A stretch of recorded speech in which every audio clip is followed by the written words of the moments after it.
Immigration policy is a hot topic each election cycle. It's a fiercely debated issue with strong opinions on either side. Some argue that the U.S. is a nation of immigrants and that restrictions should be loosened for those seeking asylum. Others believe that we need tighter controls, like a wall spanning the U.S.-Mexico border. No matter what your opinion is on what needs to be done, the current situation is more complicated than most people are led to believe.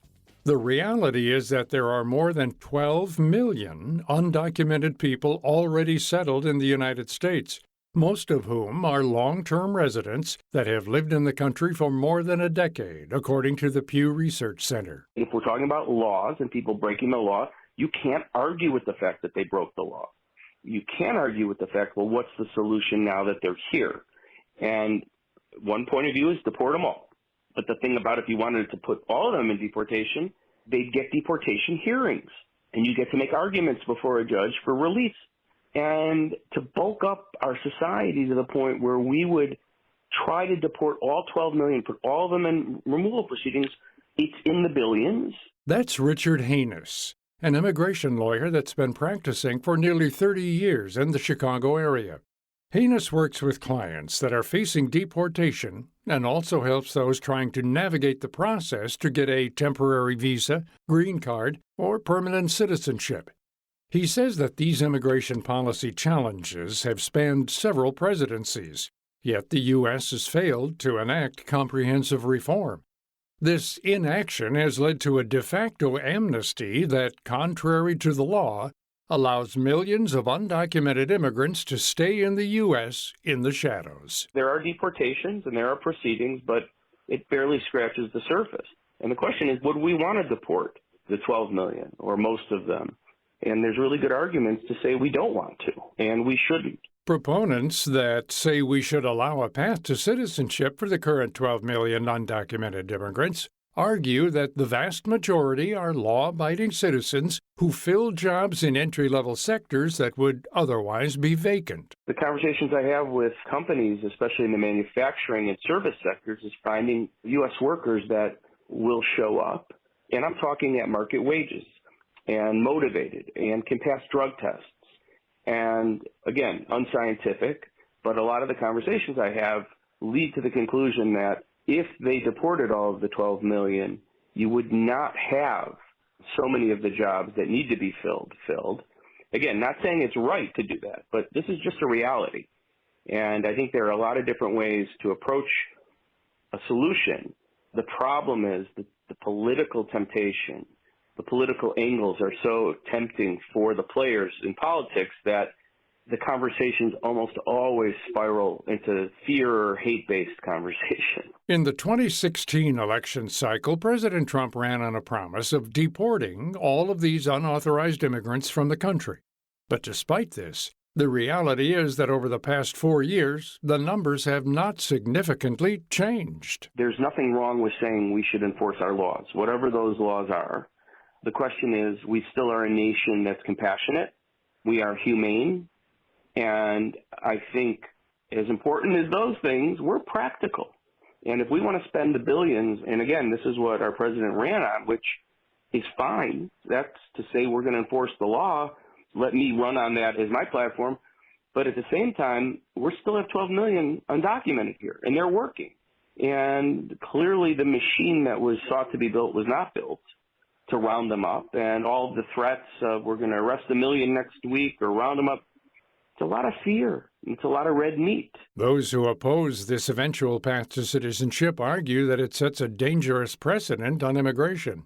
But Haynes believes that if the current system is simply left as is, it will only further feed into the problem. For the vast majority of people that want to come to live here, work here, there is no right way. There is no line. There is no visa category for so many of the foreign nationals who are doing so many of the jobs that the stereotype lends towards, such as caregivers, restaurant workers, landscapers, hospital workers, hotel workers, construction, that when it comes to ready, willing, and able workers, there are not a lot of ready, willing, and able categories to fit. Compounding on this issue is the fact that children that were born and raised here in the U.S. by undocumented parents are in a constant state of limbo.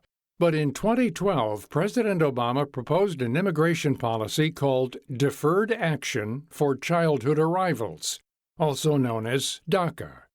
This policy does not provide a path to citizenship for recipients, but allows them to stay in the country under a work visa. To be eligible, they can't have any felonies or serious misdemeanors on their records. Under President Trump, however, this program was at risk of being rescinded until in June of this year, when its dissolution was blocked by a Supreme Court ruling. As of 2018, the United States Citizenship and Immigration Services Agency estimates there to be close to 700,000 active DACA recipients, many now in their 20s and 30s. As to the people who are covered by DACA, who don't know their future, who don't know what's going to happen next month or in a year. And some of these folks have become doctors, lawyers, working in the healthcare professions, the sciences.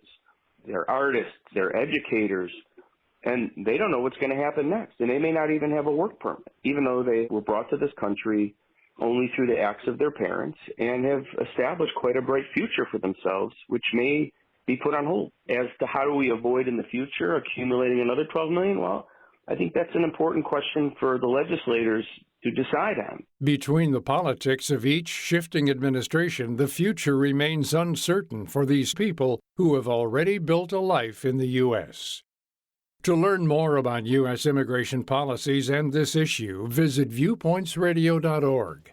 You can find out more about our guest, Richard Haynes, at his site, usavisacouncil.com. For more behind the scenes, check out Viewpoints Radio on Twitter, Facebook, and Instagram. This segment was written and produced by Amira Zaveri. I'm Gary Price.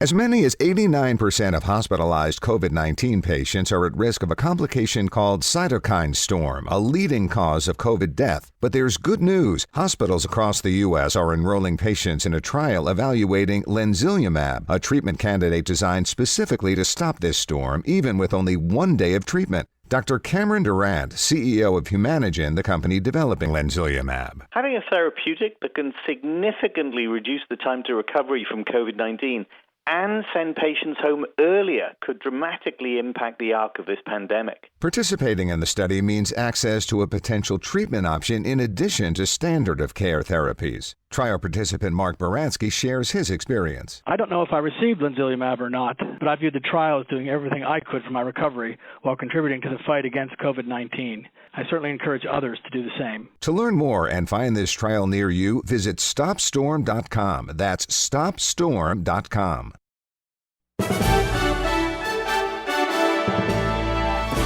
And that's Viewpoints for this week. Viewpoints is a production of MediaTrax Communications. Follow us on Twitter, Facebook, and Instagram to learn more about upcoming shows and find a library of past programs on Apple Podcasts, Google Play, and Spotify. Plus, you'll always find previous segments and more information about our guests at viewpointsradio.org. Join us again next week for another edition of Viewpoints. Coming up on Viewpoints. There's things like candy chutes where you can, send the candy down to the end of the driveway. What are your Halloween plans this year? Then, we have some people who come in and plan when they're 30. And we have some people who come in and plan when they're 55 and thinking about retirement. And then I have some ladies who come in at 85 and say, we think we ought to start thinking about it. Understanding a process that we all one day will face.